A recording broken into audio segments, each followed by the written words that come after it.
আসসালামু আলাইকুম রহমতুল্লাহ। আশা করি সবাই ভালো আছেন। আজকে যে বিষয়টা নিয়ে আলোচনা করব সেটা হচ্ছে জটিল সংখ্যার আর্গুমেন্ট।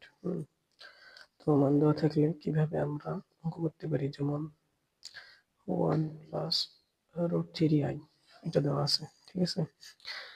আমরা কি বের করতে পারি? আর্গুমেন্ট, যেটা মডুলাস এবং আর্গুমেন্ট নির্ণয় করতে হবে, ঠিক আছে। তো মডুলাস ও আর্গুমেন্ট, মডুলাস এবং আর্গুমেন্ট কিভাবে আমরা বের করতে পারি? আসলে এখানে একটা লক্ষণীয় বিষয় হচ্ছে, এটা হলো এক্স এর মান, এক্স, আর এটা হলো ওয়াই এর মান, ঠিক আছে। আমরা জানি যে মডুলাস আর ইকুয়াল কি, cos θ ইকুয়াল 1, আর ইকুয়াল √x² প্লাস y², ঠিক কিনা বলো?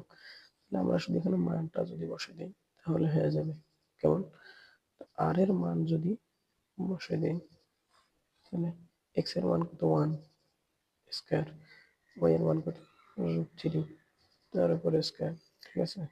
তাহলে কি ফলাফল আসে, যে √1 + 3, ঠিক আছে। আসছে √4 2, মানে এটা বুঝছো কিনা যে আর এর মান আসছে 2, ঠিক আছে। এখন থিটা আর্গুমেন্ট কিভাবে আমরা বের করবো, এটা তো গেল মডুলাস, এটা গেল মডুলাস। আর্গুমেন্ট কিভাবে আমরা বের করতে পারি, ঠিক আছে। আর্গুমেন্ট বের করার জন্য আমাদের যেটা দরকার, সেটা ইকুয়াল tan ইনভার্স y/x। তো y এর মান কত, √3, x এর মান কত, 1, ঠিক আছে।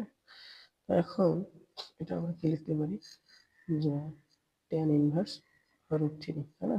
তো tan ইনভার্স √3 এর মান কত, 60 ডিগ্রি, ঠিক আছে।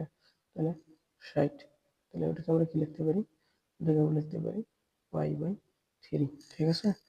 তাহলে কি দাঁড়াইলো বলতো, যে থিটার মান হলো y/3 আর আর এর মান হচ্ছে 2। তাহলে সমীকরণটা কি হবে আমাদের, আমরা জানি আর cos θ, আর cos θ, তারপরে প্লাস i sin θ, এটা জানি নাকি। এখানে শুধু মানটা যদি বসে দিই, আর এর মান কত 2, আর হচ্ছে cos θ এর মান কত, y/3 প্লাস i sin θ এর মান কত, θ এর মান হচ্ছে y/3, ঠিক আছে।